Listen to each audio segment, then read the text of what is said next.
Welcome to Thrive in Design, a podcast about making money in beautiful interiors as it relates to product-based businesses in the interior design industry. Each week, we'll discuss innovative strategies on how to approach product development and design sales in a shifting market. I'm your host, Nicole Lachey Ben. Why are we here today for this Road to NeoCon series? Well, I brought in some of my favorite industry friends, also known as my industry auntie and uncle, to talk about some exciting things today. So today we have two amazing people. The first is the amazing Libby Gillen, who is the VP of A&D engagement over at Momentum Textiles. She is also a fellow Syracuse alum, Go Orange, and has been doing some amazing things in the industry throughout her career, from interior design school all the way to leading strategy and how Momentum is getting specifications and making new connections in the A&D industry here in the United States. And we also have Chris Stulpin, who is the owner of Darryl Marshall Creative. He's also a board member for Momentum Textiles and Hero Flooring. So without further ado, I would love to introduce them. Good afternoon, Dean. Hello. So I'm excited to have you guys both here. So let's dive in. I know we had a prep conversation for this, and both of you have been attending NeoCon for quite some time now. So I want to start with a flashback to get your perspective on really how NeoCon has evolved over the time that you've been going to the show. So how have you seen the show evolve in both format and attendee experience over the years that you've been attending? Libby, do you mind if I go first? Go ahead. See, how I have at least 10 years on you of more NeoCons. No, seriously, I think my first NeoCon was in the mid to late 80s, and every showroom was at the merchandise mart.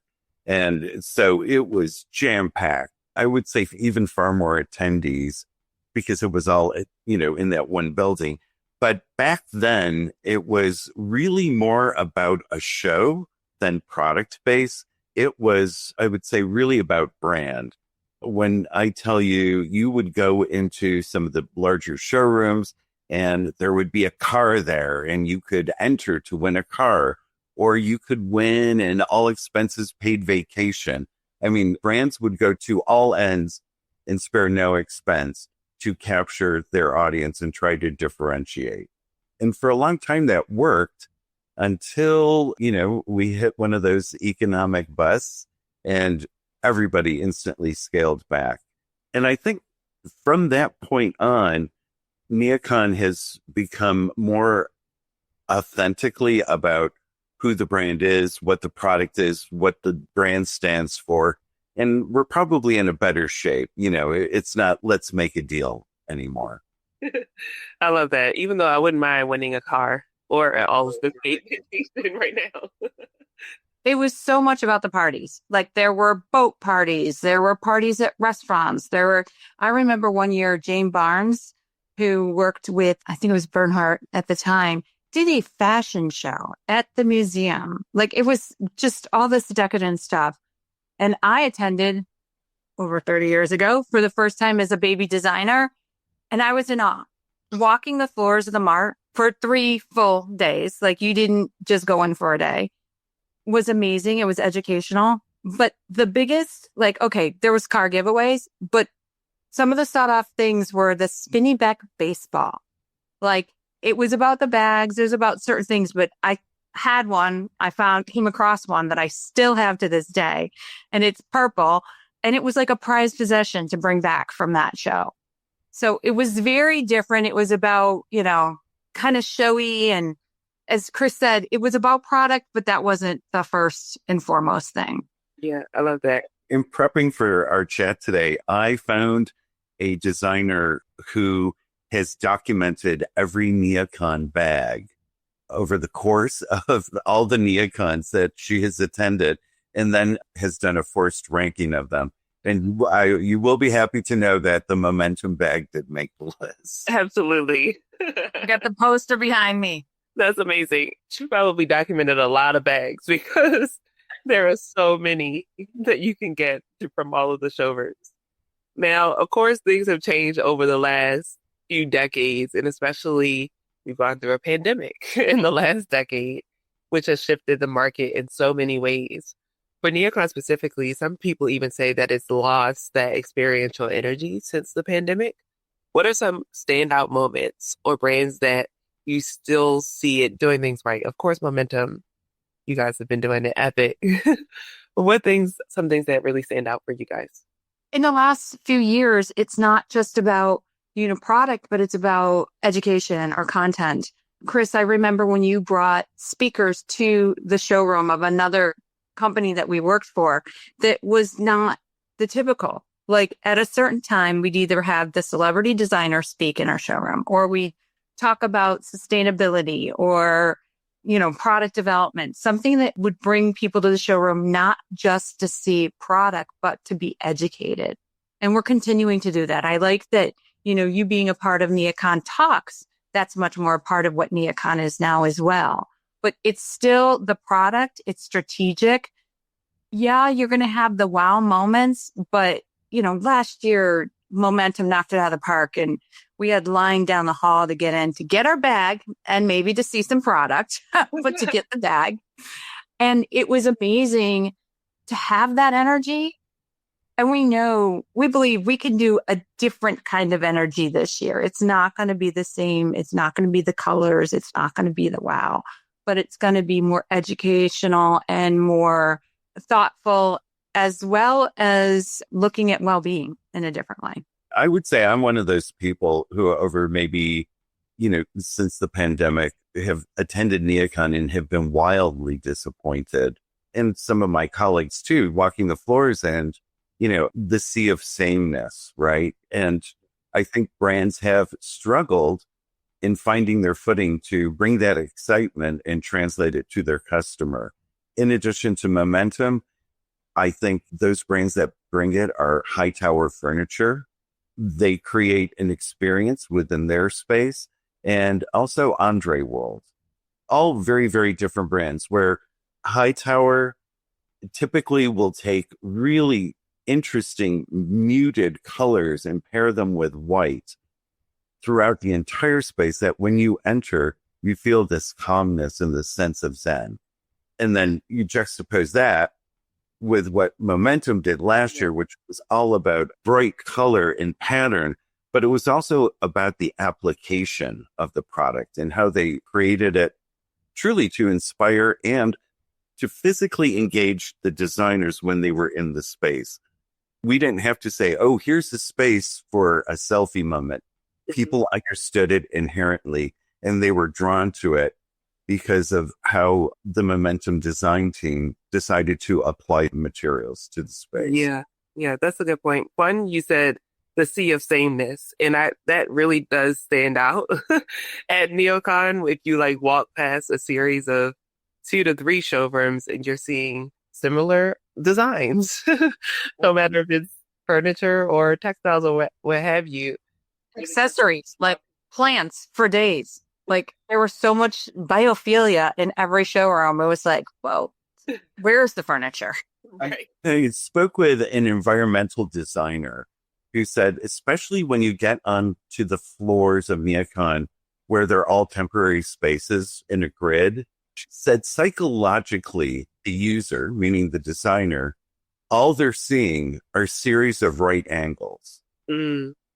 And so that's overwhelming to their eyes, right? Because you don't know where to go and all you're seeing are right angles. And so what you have to do to break the matrix and to stand out in that sea of sameness is really take a look at how you're laying out a 10 by 10 space, which is very, very small, but it can be done.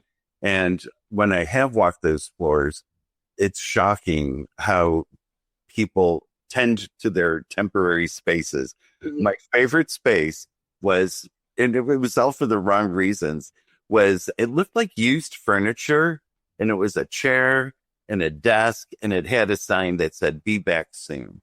At least you're owning your badness. It was good. It transcended badness for me. But seriously, you have to take a look at that space and then realize there are at least 100 to 200 other people dealing with that same sort of space. So you've got to use the architecture, even in a limited space, 10 by 10, 10 by 20, and you've got to flip it on its side.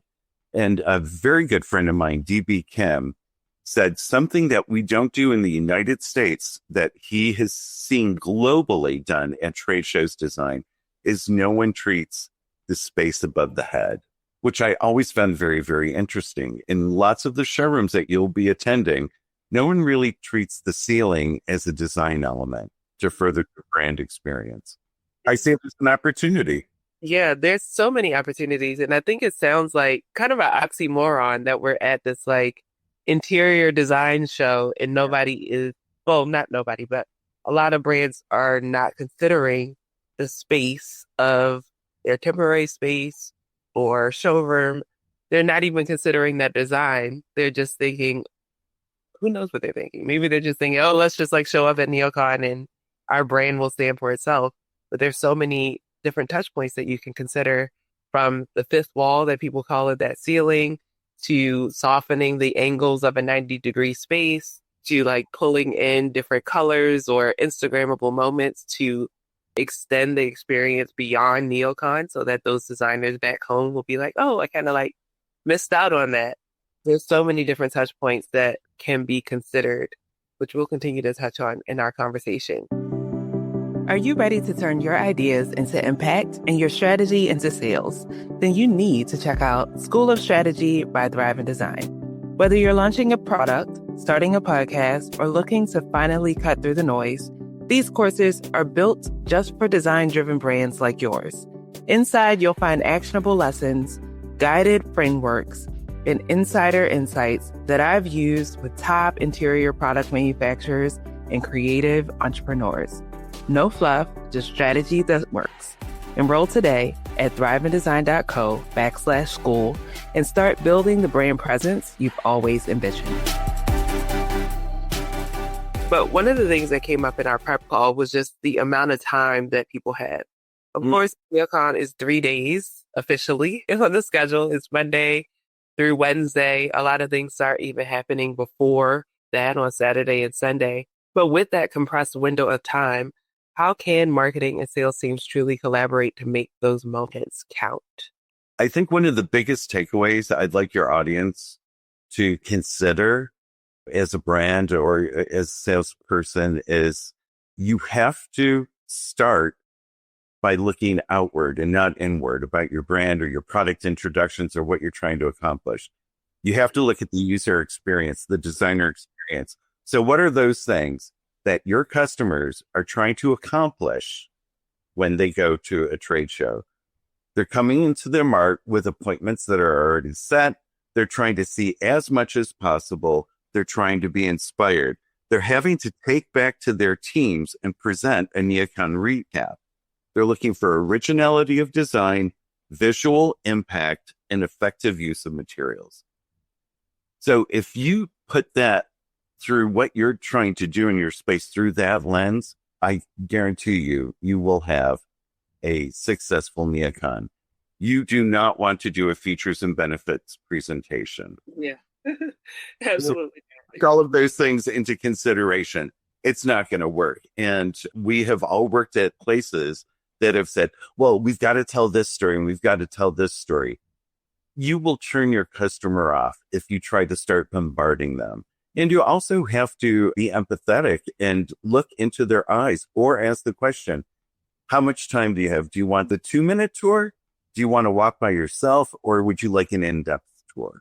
I agree. It's definitely client-centric. It can't be like, you have all these stories to tell in your showroom.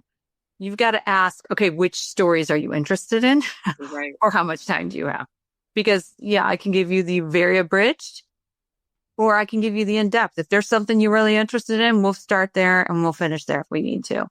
But the follow-up, so post-NeoCon, and how to bring that same or a similar, it's not going to be the same experience out into the field, or to those who didn't attend, or to those who are there and then need to actually reiterate what they learned and what they saw while being at NeoCon. So you've got to have something. Instagrammable moments do help, but, Sometimes it's a QR code that they can run away with and have all that information, even though they didn't get to see everything in the showroom, but they can go back and follow up on it. Or, maybe it is a brochure or a pretty picture of something to help them remember where they were. Yeah. And so let's walk through a couple scenarios then, Libby. So say, for instance, there's this designer attending NeoCon. What would their experience be like in coming to the Momentum showroom? Do they schedule an appointment with their sales rep? What happens if their sales rep is not there? Like, what are all the scenarios that you're considering when somebody is coming to your showroom? What is the experience that they get when they arrive? That's a good question. And every scenario is different. So if it's a designer and their rep is there, usually it is a scheduled appointment. But if their rep is not there, we have 80 reps that can't all attend NeoCon. If they're not there, they will let somebody know that, so-and-so may be coming by, so look out for them. And if that doesn't happen because they're just walking by, they're like, oh my God, I love Momentum. This is cool. I want to go see it. We have people there to escort them through. We've got, our product development people there. We will have collaborators there to go through the presentation. We have our directors there. Board members will be there to lay out the presentation if need be. But there's always somebody to guide you if you want that. And if you don't want that, you could walk around and then, as I said, take pictures, make notes, do a QR code to learn more on your own. But, typically if it's a designer, we will want to engage them. The other thing that I do love is that now you're not chasing after them to scan them because technology has changed. So they just walk into our showroom and we've got them scanned. So there's that hassle and that aggression is not there. So they can feel welcome to come in and go around as they need to. That's awesome. I didn't even know that technology was a thing. So now that's integrated. And I love that because even at other trade shows like HD, BDNY, or other ones, people are chasing after you with their scanners. Staring at your badge. Right, trying to add you to their email list. So even that upgraded technology makes for a better showroom experience. And now, two of the things that you just said in terms of just creating those meaningful touch points, like Instagrammable moments or QR codes that lead them to more information. What are some other things that have come up either from Momentum or other brands that you've seen that stand out for meaningful touch points during the show? One of the hacks that I wanted to share with your audience is if you are one of those folks that have a temporary space in the merchandise mart, right? Reach out to those who have permanent spaces and offer your product. So you can have your product not only in your temporary space, but also have your product in the permanent space. And Libby and I used to work for a flooring manufacturer. And I guarantee you, every year when we're changing out, this huge mammoth space, we were always looking for new furniture. We had no budget for it. So what we typically did, we tried to find partners. And this is a great way, if you're a smaller brand, to have a bigger presence in multiple floors of the merchandise mart. Yeah. It benefits everybody. Yeah. And that goes into my next question, because another thing that came up was just the size of NeoCon, right? The merchandise mart is so many levels. The higher you go up, the less foot traffic there is. So having partnerships is a huge thing because it expands beyond whatever your space is. But let's talk about why it's so tough to pull traffic. And what advice would you give to those brands on upper levels or even that have moved over to Fulton Market that makes it a little bit harder? It is a lot to maneuver because now your attention is torn from just the merchandise mart where it is NeoCon to go over to Fulton Market where a lot of brands have relocated, and that's design days. So the strategy for some is to start at the mart early and start at the top and work their way down. Mm-hmm. That's not all, because sometimes it's I'm just going to get the third floor and see what I can do. So there's a lot of distractions, and it depends on, again, where they've made appointments, what their focus is. Maybe it is on task seating because they have a project, or maybe it is on demountable walls. It might be the bigger things that they want to see because they can't see it installed in Nebraska or, wherever they're coming from. Like they don't have access to the showrooms. They won't have the latest and greatest. So they might make that a priority. And I hate to say it, I'm not even sure what's on the upper floors, but then like you said, Chris, then the seventh floor can be a little disillusioning because it's 200 vendors on there and you just want to walk through and go like this. And if something catches your eye, you're like, okay, I'll go there. I'll learn for a second. But there's a strategy, but it all depends on what their needs are again, what that client, what that designer is looking for. I would say something more tangible and as corny as it sounds, hospitality, right? Not corny. Food, beverage, giveaways, some experience that is going to be unique to your brand. And you put that all over your socials. You get your sales force out there to say, we talked about this yesterday. There was a year that we worked for a company that, to be honest, the product wasn't all that exciting. Do you know how we got people in? We promoted a Bloody Mary and bacon bar. And 8:00 on Monday morning, lines were out the door because people had gone out Sunday night and the hair of the dog truly brought people into the showroom. So by all means necessary, especially if you're on an upper floor, I would take that into consideration. Yeah. A quote from one of my friends, Brian Graham. What always draws customers in is baked goods and beverages. Absolutely.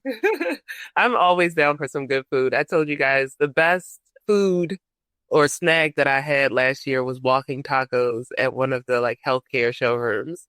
And it actually got me to sit down in there and start asking questions about the product to learn more about a brand that I wasn't familiar with.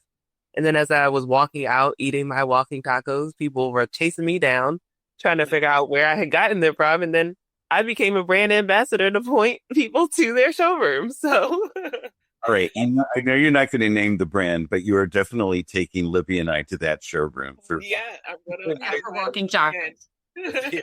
Then with Momentum, you guys' bag, I was one of the lucky ones that got one of the tote bags last year. And that became a buzz of NeoCon. And people started offering me money in the hallways for my bag. I wonder how much it could be worth on eBay. There was a gentleman who took one home for his wife, and he was at the airport, and somebody offered him $100. And he's like, I better hang on to this because my wife will be mad at me if I let this go at this point. Absolutely. It's a collectible at this point. And now, one of the things, Chris, that you just said, sometimes there are products that are not so exciting, but right. There are sometimes products that are really exciting at NeoCon and other trade shows as well. And there is some amazing planning that goes into the product development behind that. But I kind of have a two-part question. How important is a good product at NeoCon, do you think, these days? And if it is a good product line, what is the planning that goes behind it to launch at NeoCon? Gosh, in the flooring industry, gray is the number one seller, right? In textiles, neutrals, number one sellers, right? But then when you have to think of that in terms of putting on a show, you're like, okay, now what do I do? We would take those patterns and create customized versions of them because there's nothing wrong with showing what's possible, right? Taking a product and then elevating it. You can still show the grays and the beiges and all of the neutrals. But if you can turn your own product on its head and show conceptually what you could do if you customize the product, because again, people are coming into your showroom to see what's possible. And you've got to make it memorable. You have to make it memorable. Hence, you've got to elevate your own product when it's not the most memorable. So, if you've got school seating, do Crayola crayon textiles on all of this stuff, or just something so you can have it stand out and stand out. There's also a sense of storytelling that goes with that, right? So it might not be this Jinko wow, but there was a story behind it that was even bigger than that. Mm-hmm. And this year, we're not going to have the Yinka wow. We will have a different wow, but the story behind it and how we're going to market, with marketing, with product development. And you mentioned this on one of your podcasts, with the collaboration that we will and do have with other showrooms to get that product out there to be seen in a different environment, not just our showroom. Yeah, that was so important. I was so impressed and blown away by Momentum's launch last year. I did a whole podcast episode like appreciating Momentum's launch because you guys like really were thoughtful about literally guerrilla marketing at its best. Like the partnerships everywhere I turned at NeoCon, not only on the third floor in your showroom, I saw some Yinka Alori wall covering or textiles or some furniture or something, or on the cover of Metropolis or on the front of the March even. Like it was everywhere. You could not miss a Momentum moment. So yeah, it was epic. So if you guys are interested in a full breakdown on Momentum, go to that episode from season 6. It was so good. And I cannot wait to see what you guys do for 2025 NeoCon as well. And so one thing that I want to know as we start talking about 2025 NeoCon, what can we look forward to from Momentum this year? Well, it's top secret, so you have to come. No, I'm kidding. You know what? We do have another collaboration, and it's with 13 and 9. And as I said, it's not going to be the wow colors that you expect. It's going to be more about the storytelling behind well-being and what fractals can bring to that. You've heard the story before. This isn't new, but we're putting it, on the walls and on other areas that you may not have thought about it. And hopefully we will be that more calming and more thoughtful, maybe a break from all the chaos of being in the crowded mart halls. Yeah. But we do have a lot. We have a good story. We have some great people behind it in 13 and 9. And I'm really looking forward to this NeoCon. Again, very different. We're not broadcasting anything on the mart per se, but we will be around.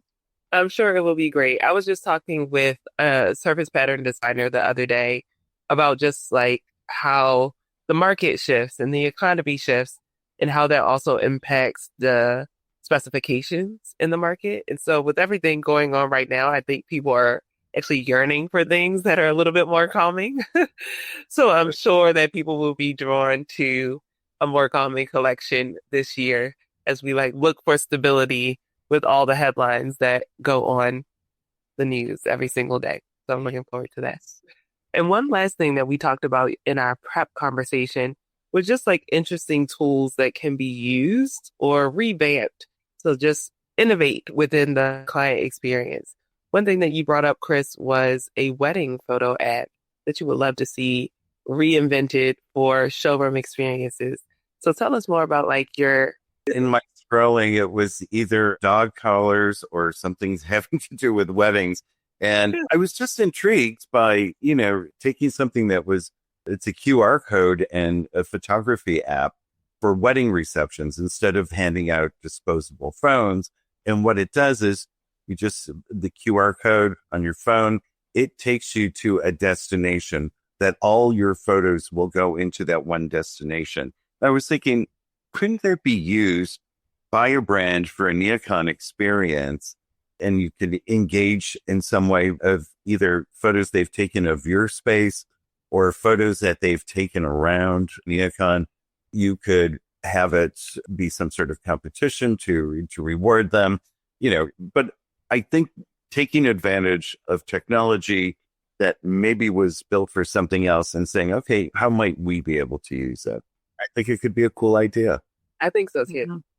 Yeah. And I do like when we get Instagrammable moments from a designer, young, whoever, who's good at, doing the Instagram. Chris, you used to be very good at that. But from the standpoint of seeing what they see through their eyes, because they may be looking at it totally different. How they're gathering people, what they're seeing, what they're talking about, what they're focusing on throughout all of NeoCon could be very different than the story that you may have meant to tell. So I do appreciate, whether it be Instagram or LinkedIn or other social media platforms that do show when we get tagged, we learn. Yeah.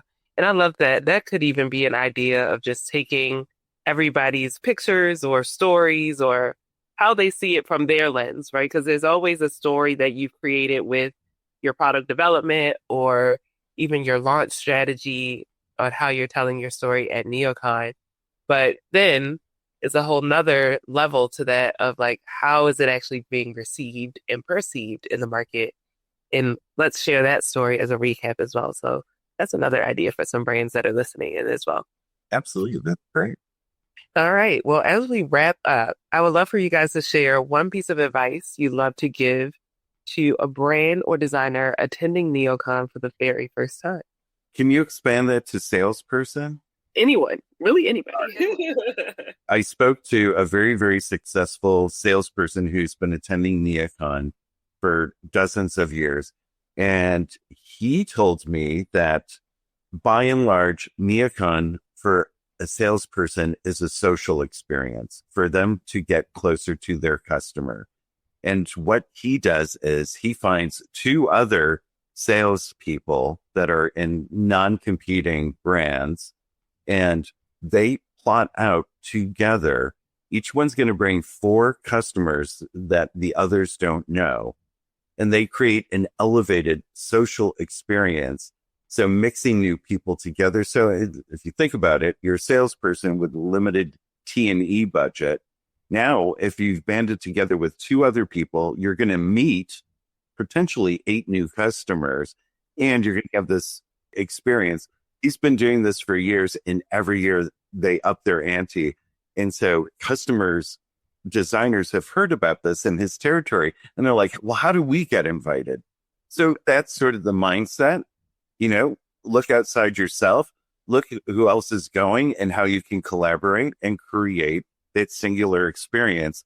And he said the selling experience starts the day after NeoCon. Mm-hmm. Mm-hmm. That's my advice. That's a good one and it is a social experience for me. I absolutely love NeoCon. But the advice I'd give to those who are attending, and you've heard it before, but the prep prior is important because you might miss out on something.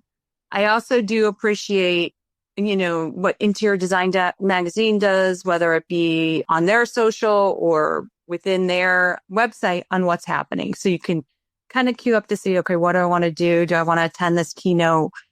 But you've got a plan, especially with the 2 places in mind. And you've got to wear sensible shoes. Gone are the days where I'd have my high heels on. Maybe I'm still wearing platforms, but, thank goodness sneakers are in vogue and comfortable shoes and hydrate. That's my 2 biggest things. Be comfortable and hydrate. And you never, ever know what the weather is going to be in Chicago. So layers, because outside it could be 99 degrees and inside it's going to be 30 degrees because the March. Oh my gosh, yes. And I feel like my first NeoCon was just a few years ago. And all of those things are very important, especially the comfortable shoes. There's so much walking, and planning is so key. There's so much good programming, from the NeoCon talks to programming within a specific showroom. You guys have your own happy hours and panel discussions that are going on there. You have keynotes and CEUs, and there's so many things. So I think prioritizing like what's important for the information that you want to get out of NeoCon and the people that you want to see, and ultimately like have a goal. Like I always go into NeoCon with a goal to, one, see people who I typically don't get to see in person a lot, who I've connected with on LinkedIn. I always go in with a goal to like understand different trends of how companies are putting their products to market, which was why I was like paying attention to all of those things last year. And of course, I want to, for me, get new clients. So if you're a brand or a salesperson and you're looking to get new specs, that can also be a goal for you as well. So thank you guys so much. This has been a great conversation. Thanks for joining us this week on Thrive in Design. Be sure to follow us on Instagram at Thrive in Design. And for more strategies on how your product company can innovate in the interior design industry, head to training.thriveindesign.co. As always, subscribe to the show to catch every new episode and leave us a review so we can continue to create captivating content. See you next week.